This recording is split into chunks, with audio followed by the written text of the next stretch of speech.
Meron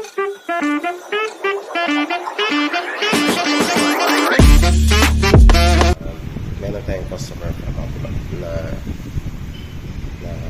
gusto niya may add sa cellphone niya yung CCTV. Okay? So, gagawa tayo ng video kung paano siya i-add sa phone niya kahit wala siya dito mismo sa Pilipinas. Okay? So, umpisa na natin. So, start na tayo. So, kailangan meron tayong HID Connect. Download natin yon itong pula. So, kung meron na ako, so i-open na lang natin. Okay? And, punta tayo sa may login, register. So, i-alisin natin ito. Kasi, so, pupunta tayo. Pag nandito na tayo, punta tayo ng register. Agree. First, Philippines. Then, gawa tayo. I-type natin yung email address natin. So, hindi ko gagamitin yung natin ko. So, gumawa ko ng bagong account para dito sa blog. And, gagawa din tayo ng password. So, ngayon is bawal na yun kay Hikvision yung ilalagay mo yung admin blog. So, kunwari gawa na lang tayo ng mag-invento na lang tayo ng password para dito. So, kunwari CCTV mixture ng capital and small ng CCTV 112233. So, get security code natin. Kopyahin natin yung captcha code U6650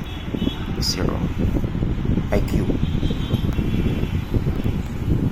U65Q. Okay.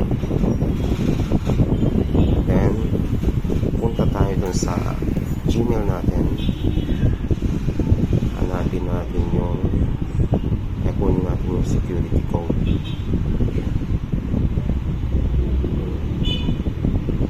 Antayin lang natin.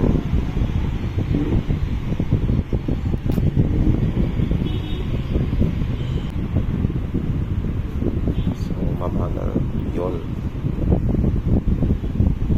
So, sorry guys kasi data lang yung gamit ko, nasa service ako.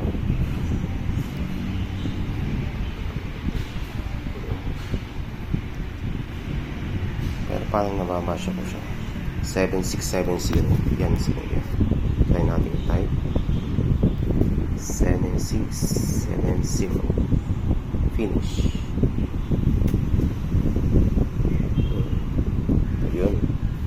Then, i-add device natin. So, dahil nasa abroad sila, dito tayo sa add device manually. Pwede rin kung pipicturean ko yung QR code, then isa-send ko sa kanila yun. And, pwede nilang i-scan QR code. Tapos, album lang. Pero dahil nasa ibang place ako, ay di ko na picturean yung ano nila, yung QR code. I-add device manually na lang natin. Then, i-type natin yung serial number. Yung unique. So, kunin ko yung serial number. So, ito yung ano niya, serial number. Pakita ko nga. So, ito. Okay, so hindi ko siya papakita ng buo kasi nga pwedeng ma-reset to kasi pag binigay nyo. So, hindi pwedeng ibigay ito kahit kanino. Okay? So, 9 digits yan. So, balik na tayo doon. So, itatype ko siya and sorry kung ikakat ko siya dito kasi nga hindi pwede.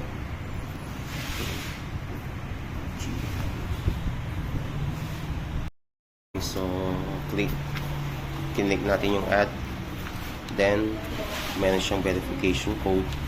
Nandun yun sa may DVR natin. So, ang nilagay ko doon na verification code is ito lang. Usually yan lang. Next lang natin. So, our home.